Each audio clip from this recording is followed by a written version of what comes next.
Out of the collier's courage and skill and sweat and brawn. Out of the hard black rock, the age of power was born. From the deepest dark of unending nights, we brought the gift of heat and light.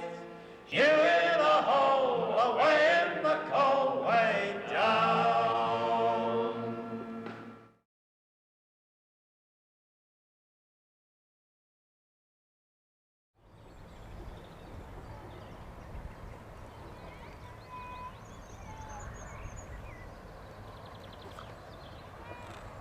Generation before mine, I would say probably almost everybody worked either in mining or in related industries.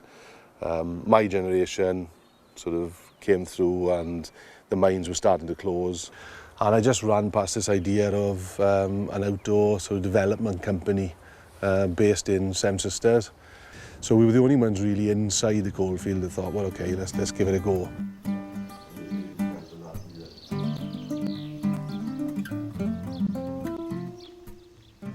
We do everything from climbing, caving, canyoning, kayaking, or mountain biking. We do pretty much everything.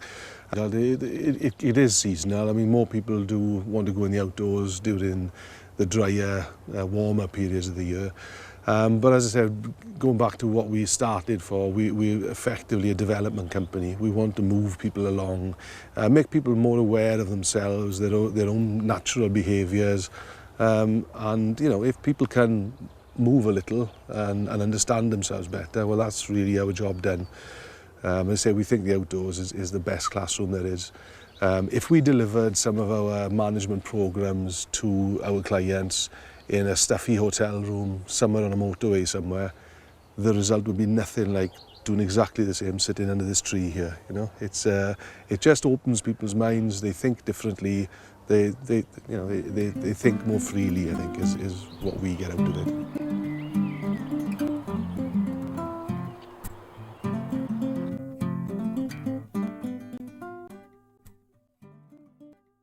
It's bucking a trend that started a long time ago, which is now starting to reverse, I think. I mean, I can walk to work. Pretty much all of our employees can walk to work. I mean, that's something that hasn't happened in Seven Sisters for a long time, So yeah, that, and obviously the fact that we employ, there's 30 people now in the group. That's quite a big employer for the valley, When you've got the village size is about 2,000 people. That's quite a chunk of people employed. Probably the biggest tip of all would be to have a very robust business plan right at the start. So you understand exactly the market you're after and exactly what your costs are going to be. Once that's right, then really it's just down to hard work. And the harder you work, the more successful you'll be.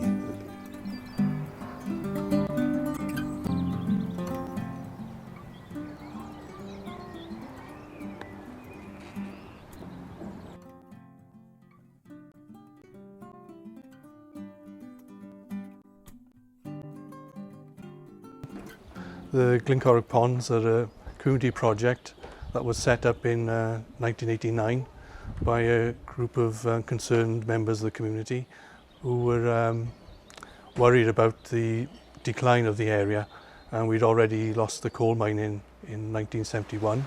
So some of the people came up with the idea of utilising beautiful scenery and lots of rain, and they came up with the idea of building some lakes.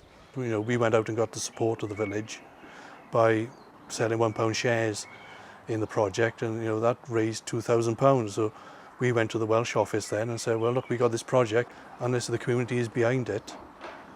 Can you help us out in developing it? It came from the Welsh office as well, because they had the Valleys Initiative in the mid-80s, which they gave £500,000 for 5 projects in Wales. And we were fortunate enough to be one of those projects that, they liked our idea. That we were so out there for a village in Wales to be thinking about developing lakes and developing tourism, where it was initially or originally a coal mining area.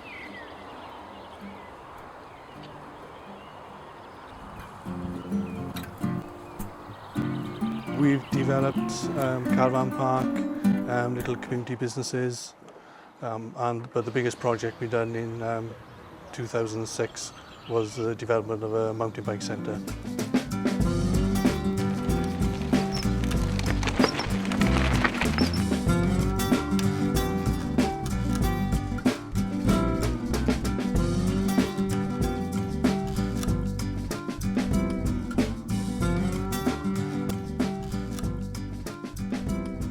And that brings in over about 60,000 visitors to the Upper Avon Valley and to our community every year.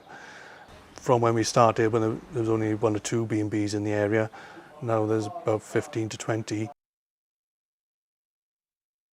We can develop all this, but the regeneration of the community itself and the people within that community to see the benefits of what they've got. That's the longest and hardest goal that we've got to achieve.